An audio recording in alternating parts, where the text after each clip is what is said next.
Hello, folks on YouTube. Joe will be joining us in a second. I've already got the save up. It's same password as always, Joe. So Okay. I briefly was discussing with Joe that he started his Bolivarian alliance, and as he adds countries, there's ways he can make it easier to core territories Mexico. I was explaining there's a number of nations in northern South America, so that's Peru, Ecuador, Colombia, Venezuela. They can form Gran Colombia, which then whichever nation forms as cores in all that area, and then he can annex that because he can annex any individual one of those states. Uh, Dominican Republic, Haiti can form Hispaniola, and adding Cuba, and they can form the Antilles Confederation, which has cores in all the Caribbean, except the Dutch possessions, Caraco and something else. Oh, and Trinidad, which Trinidad's already been liberated. That was actually a British puppet, but Trinidad and Tobago and Caraco, which I believe with Liberate the Antilles, Caraco will become independent, but they can be added by decision once they're controlled by the Antilles Confederation. And the United States of Central America, which includes all Central America, Yucatan, of course, he won't be feeding that probably to them. And Panama can be added via decision. The purpose of some of this, Joe, you're asking like why and if you can do it with independent nations. Can you hear me? Yeah. Although I actually can't seem to get the password right. Did I misspell it? Hold on, I'm going to pause the Yeah, recording.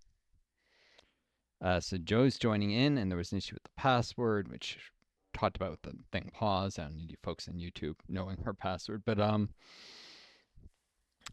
so the advantage of this is, Joe, you were asking if you can feed an independent country, if you can just feed an independent country land in a peace conference. The answer is no, if they're not a co-belligerent. But if you faction with, say, Haiti, and then you Yeah. declare war on Dominican Republic and conquer them, even if you have the war score, you can choose. There's a decision to change the nation that receives land. So if they have cores on it, especially, it's very cheap. But I think you can do it even non-core. So you should be able to, if I'm not mistaken, feed the Dominican Republic to Haiti as your ally, not your puppet. And then you can do the same with Cuba. Okay. Then they form the Antilles Confederation. Then you feed them Caraco and Trinidad. Then once they've acquired those, then you can kick them from your faction, conquer them, and annex them, and you don't have to spend any political power. And that's just one decision, and you've cored all the Caribbean instead of having to take like 10 decisions to core each of these tiny countries. So it saves you a lot of political power. But you don't have to do that all at once, mind you. You could ally Haiti in 1938 and only kick them in 46, at which point you take control of the Caribbean directly. It gives you flexibility about when you want to do this. So, Yeah. um, oh yeah, I did some calculus. I was overly concerned about feeding all the like the industry. Hold on a sec. Sorry, unpause again. So I was concerned about the inefficiency of sending factories as license agreements, paying consumer goods twice, and then you buying stuff back. Joe, Yeah. remember that? Well, it Yeah. turns out I forgot. I'm running undisturbed isolation, which means, for instance, if I have 15 factories, they're producing 75 output. Wait, 75? It should be a base of 5. It must be that the multipliers, well, that they acted in out of order because 15 factories should produce less than that. Base output is 5 per factory. And this should be minus 15% per factory. It's weird. It must be multiplied the order it does them or something. I don't know. But so okay, I was going to say, so at my current tech level, if I feed you a factory, um if I feed you 5 factories, that would produce 25, but you're in war economy, so you'd pay another fifth of them in consumer goods. So you get 20. You could buy 20 worth of rifles, then it feeds back to my economic capacity surplus, which under free trade is worth an extra 5%, so it's 21. I thought it was only getting like 20 for 5 factories, but for some reason this doesn't make sense. 75 times, or maybe the base output is 75, and then hold on, construction speed should be 15% less than that, and then it should be multiplied by 2. Which should be less than 150, except there's the capacity surplus, which is 33. So no, it might be less. It's hard to calculate correctly with this stuff, you know. Yeah. But it should be 150 minus 15%, so it should be uh 22 and a half less. It should be 127.5 for 15 factories, and then I gained 33.4, which technically with free trade the max amount is a 26% construction speed boost. So I don't know. The calculus, it's very close to even right now with undisturbed isolation. And when before I got construction 2, it was actually favorable. I'm pretty sure. Or very close to favorable, because I can apply economic capacity surplus in a line that already has 15 factories to make it go even faster. The point is it's wasn't that wasteful before. It's starting to become just a little bit wasteful now, but it's not nearly as expensive as I thought. And that's specifically because my own factories are very poorly productive thanks to my current economy law. Yeah. Whereas economic capacity surplus just doesn't care about that economy law as far as I can tell. So, yeah, it's not terrible, or maybe it does care about the economy law. I could be wrong. But it gets worse, of course, as tech level advances, and I'm working in construction 3 already, so within 5 months it'll definitely start to become expensive. Uh, the British have liberated like everything, and as communist independent nations like Belize is independent. Yeah. So there's all this red in the Caribbean, and then there's Dominican Republic. Oh, Dominican Republic is the one that's fascist. Haiti is democratic. So actually, the DR is the one you'd want to feed Haiti to, and then Cuba, because fascist puppets won't get upset. Fascist nations won't get upset for you generating world tensions. So if you go conquering stuff, they won't get annoyed and leave your faction, and they get better national spirits under their generic trees than democratic. So extra supply combat penalties on core territory, faster recruitable population, lower mobilization, less damage to garrisons, Will stuff they like. join my faction though? Yeah, you'll just have to improve relations till you reach 50 Oh, with with them. Haiti? Or sorry, not Haiti. The Dominican Republic? Yeah, with the DR, you'll have Should I, to. should I start doing that now? So you can figure out who you want to add into your faction, who not. There's different strategies available. Is kind of the point I was making. You could do them, right? And Yeah. feed. However, you could alternatively, say, add Jamaica to your faction, feed them both Haiti, DR, and Cuba, and then they could form the Antilles Confederation, and they're already They're communist. they're a puppet or a subject. Oh, they're a Dominion. They haven't gone fully free yet, have they? Are any Yeah. of these? Are they all Yeah. puppets? They're all still dominions Oh, of England. oh, I thought they were fully independent. Well, when you do liberate, that's why I haven't gotten the option to embargo them either. As the Oh, U.S., which yeah. would have given me 10% war support each. If you had taken liberate the Antilles before the Britain decolonized, they could have embargoed every one of these, gotten like 60% base war support. Would have been awesome. I might still it might still happen because they're subjects. No, Let me not look. until they gain full. If they break away from the UK entirely, I should be able to embargo them, but not until something, not until something happens that causes them to break away, which I don't think they will. So, They still get the event, even if they're subjects. Britain will get the event to withdraw from the Caribbean. They get an event.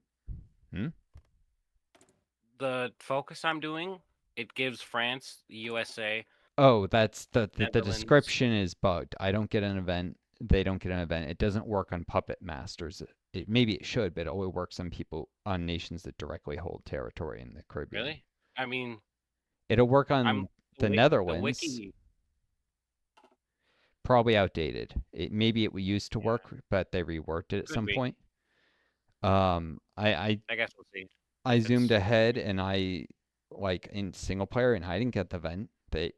And I control the Puerto Rico as a puppet. So yeah.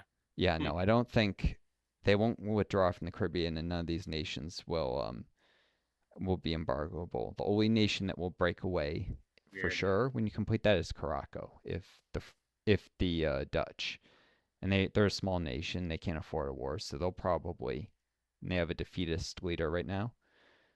They're Yeah. democratic and with a defeatist leader, even though they're going fascist. So the Dutch should withdraw from Morocco, and the French might withdraw from their colonial possessions. Can't count on that.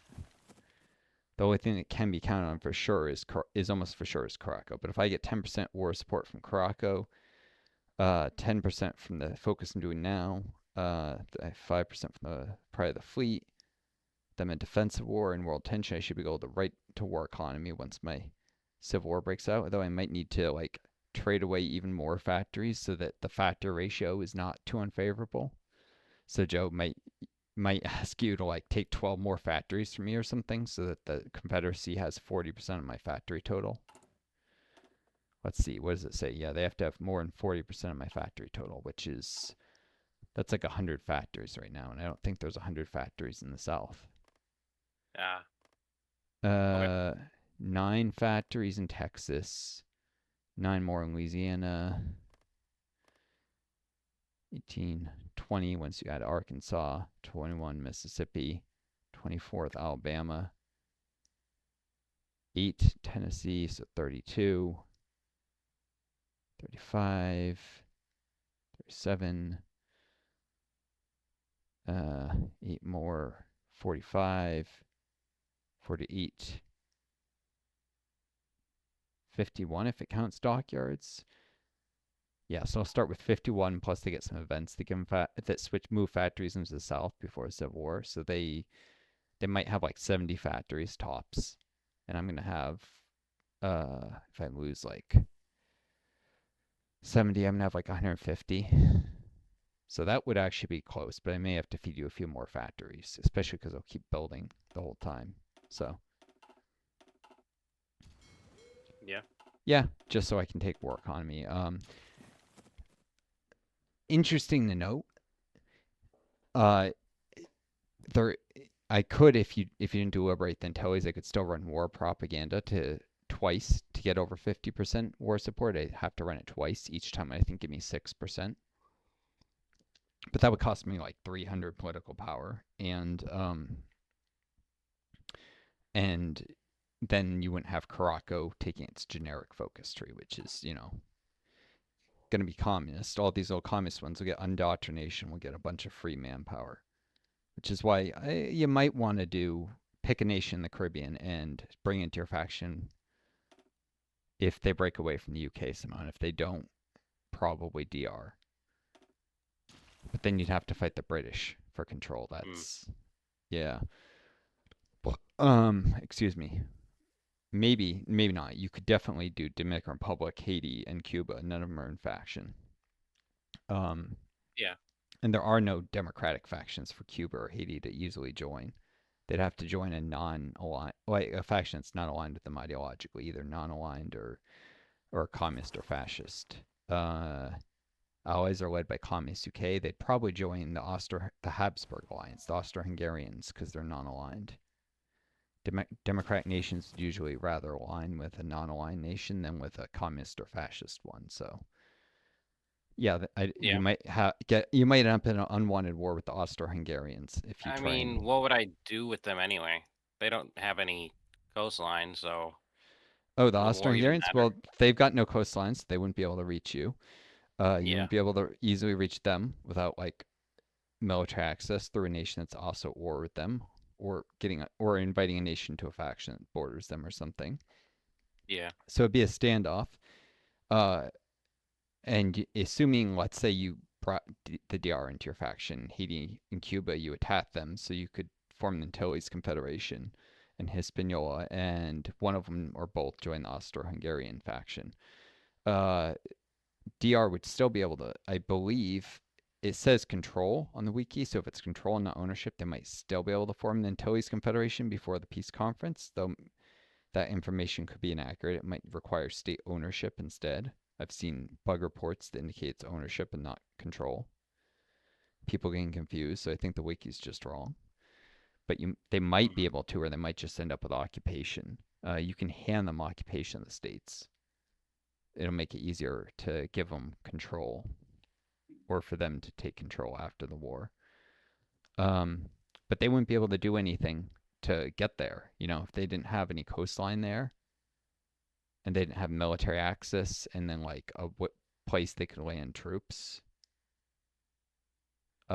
Like if they had Yeah. military, let's say the Austro-Hungarians got military access through Germany or France, and well, actually maybe Italy or Yugoslavia or something.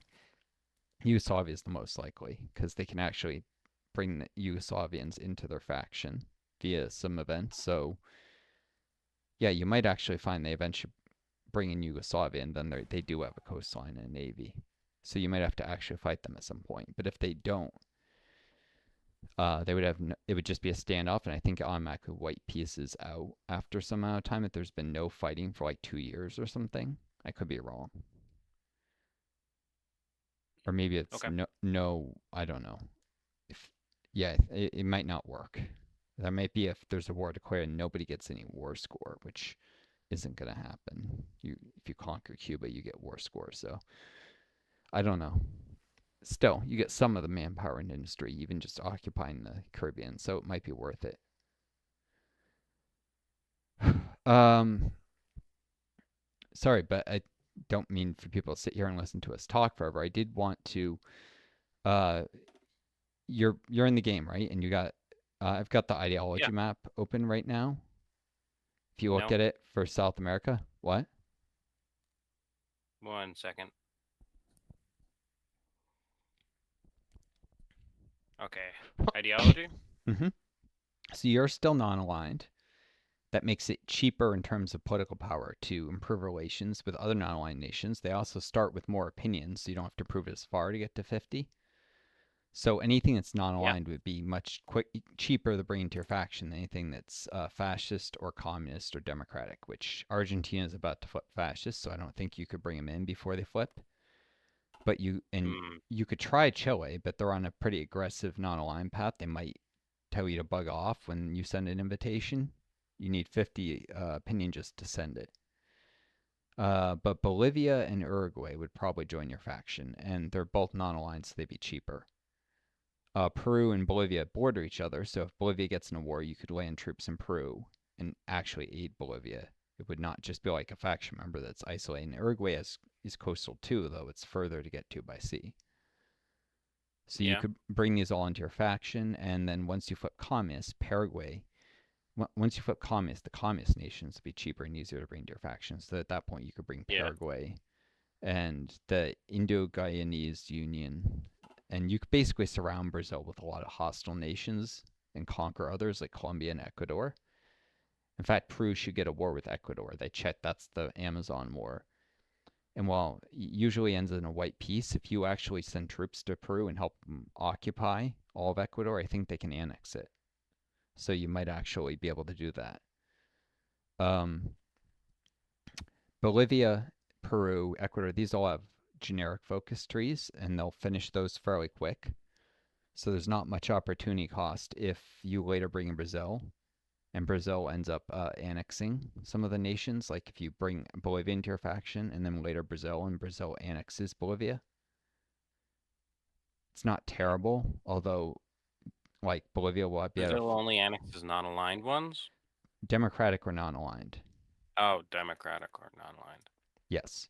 But they don't get cores on the stuff, which is annoying if they take their non-aligned fascist path where they can annex and core their neighbors. Here they only annex, so they just occupy Bolivia and not get any cores on it. But that's Brazil will still, I mean, it'll be a big nation and powerful ally, and so it's not terrible if they annex Bolivia, even though it'd be better if they didn't. But if you don't bring in Brazil, Bolivia and Uruguay can very easily end up eventually at war with Brazil, especially Uruguay, because they want control of Rio Grande do Sul and Yeah. maybe even Parana. They like also region Mesopotamia, which is controlled by Argentina. So Uruguay will often end up at war with Brazil and Argentina eventually. Bolivia can end up at war with Paraguay or Peru eventually, the Triple Alliance, or Brazil. So I'm just warning you of some of the possible wars you can get drawn into. Peru ends up at war with Ecuador and possibly Bolivia. Of course, if they're in Bolivia and Peru are both your allies in a faction together, they won't go to war with each other. Just with like Brazil.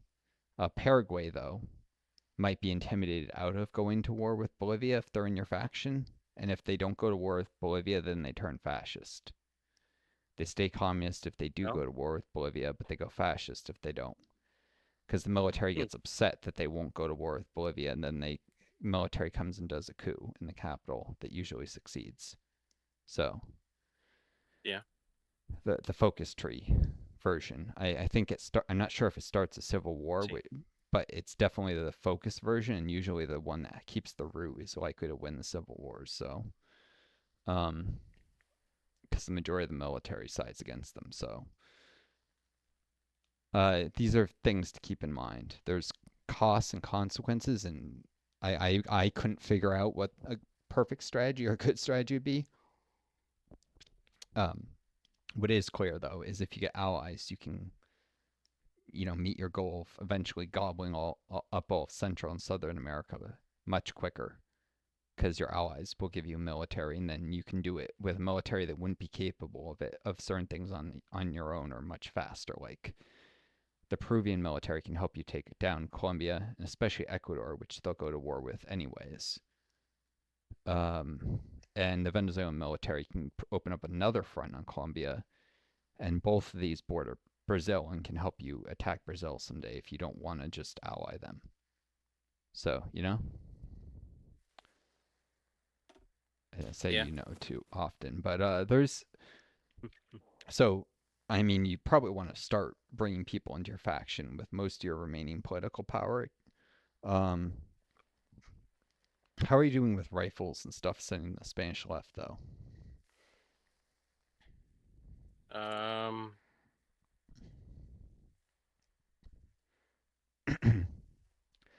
Sorry. I don't. Oh, I must. It must have just ended. I don't have the option right now, so it's probably ongoing. Can't tell. But I've got 4 convoys and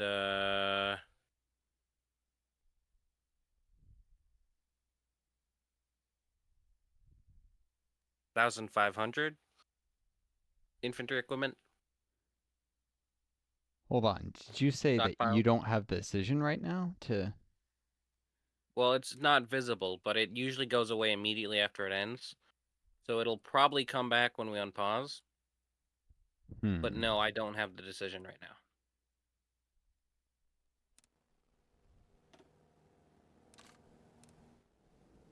It tends to go away as soon as I finish running it, and then come back in a day or two. Okay. So yeah, you probably just finished sending rifles to because the Spanish left is losing. Like even if you sent volunteers, especially not with the quality of volunteers you can send, I don't think you could pull them back from the brink. They're gonna lose, unfortunately. But if you drag it out, at least the Spanish director will have a harder time of things. Um, will lose more men, and the commune will be able to take more industrial focuses. The Spanish Directory will end up getting itself killed because it has a very aggressive focus tree. Uh, let's see. Will to Empire. Get some Gorian wealth on the sea lanes, commerce protection, naval facilities. Yeah, their industrial tree is almost as good as the Spanish Republic's. It's much better than the historical non-aligned. They start off, they'll attack Portugal, then Brazil, France. Oh, shit. So they'll try and peacefully subjugate uh, American countries like minors, right? Yeah. Via reassert, what was the exact words? Reassert American dominance. So they're going to try and rebuild like a Spanish imperial, in South America like they once had, like in the 1600s or something. Yeah. Think of the Spanish directory as the Spanish Empire, and they actually renamed themselves the Spanish Empire a little after the war. Um, so yeah, anything Bolivarian alliance can be a defensive alliance against Spain here. That might be kind of early on. Spain is and if you get a bunch of countries in your faction and Spain attacks or starts subjugating some of them and you attack when they subjugate, or I do with my Monroe Doctrine, it should be fairly easy to just knock Spain silly. So any industrial focuses they take will probably just be factories that'll be in our faction pretty quick. Because Spain isn't that strong, even with all the industrial focuses that the Commune and the Republic ran, and Portugal's in a civil war, which will add extra build slots there because it's split in two, and the northern half has a generic tree, right? Yeah. So, oh yeah, and I have a spy in Madrid currently.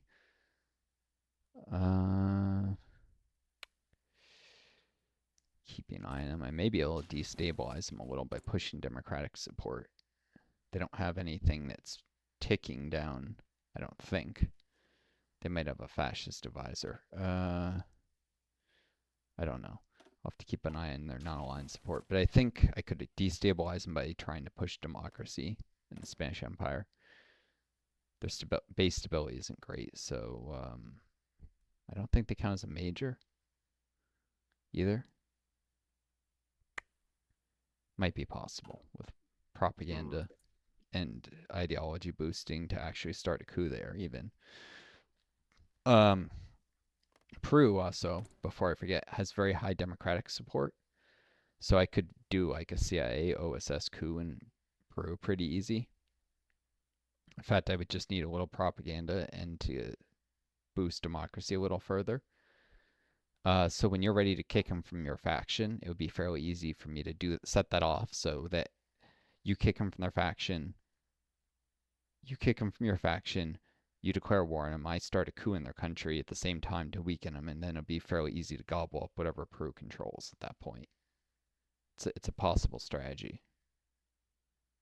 Because limited interventionism gives me some national spirits that'll really help with that kind of thing. Kind of mirroring the CIA's historical coup making all over the world in the Cold War.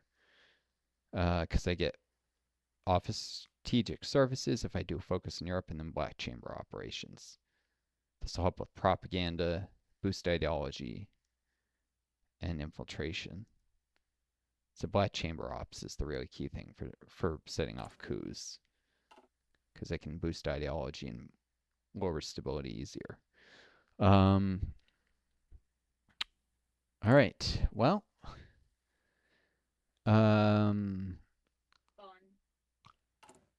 Oh, hi. Should I? Should I, who should I start improving relations with specifically? Who should you what? Start improving relations with. Uh, Yeah. So, you're good with war support, right? I mean, you got enough. 55%. Oh, it's gonna drop by 20 when your war is over, down to 30. Yeah, you'll have to periodically go to wars in order to keep it from dropping. You all right? So assassinating Cristero traitors may still occasionally be useful, or saving political power for war propaganda if you're in offensive wars. Because your war support won't be great later. You'll you'll have to either go to war or you'll have to go to wars, and if it's an offensive war, then you'll have to deal with low stability events while at war because your war support is not high enough. Like it's below 50%. Defensive wars give plus 20% war support. And offensive get minus 20. So if you were in an offensive war, you would be at 15% war support right now, which would Oh. mean you would get all these events that are mean time to happen gets higher if you're below. So wouldn't it be better to not be in an offensive war? No, because if you're not in offensive war, you get a demobilization mission, which is guaranteed crippling Oh, strikes. right. If you're in an offensive war with war economy, but at 15% war support and probably below 50% spelly, you'll get events like draft dodging, but you can spend Mm. large sums of political power to try and remove those, and you can get stability and base war support from some of the outcomes. So it's not terrible. It's a bigger political power sink than running your decisions to improve stability and war support. And for some Okay. nations, most nations can't assassinate Cristero traitors. So for some nations, it's one of the only ways to improve base war support in certain situations above certain thresholds. Um, Especially if you combine it with the war propaganda decision at just the right time. Like you get that event, you're at 49% war support. You start war propaganda and then take a decision that can give you another 5% war support. An event decision. It can actually be very useful. Though the mean time to happen at 49% war support isn't very high. It takes a long time. That is high mean time to happen. All right. So I've been talking for probably way too long for most folks on YouTube. Um,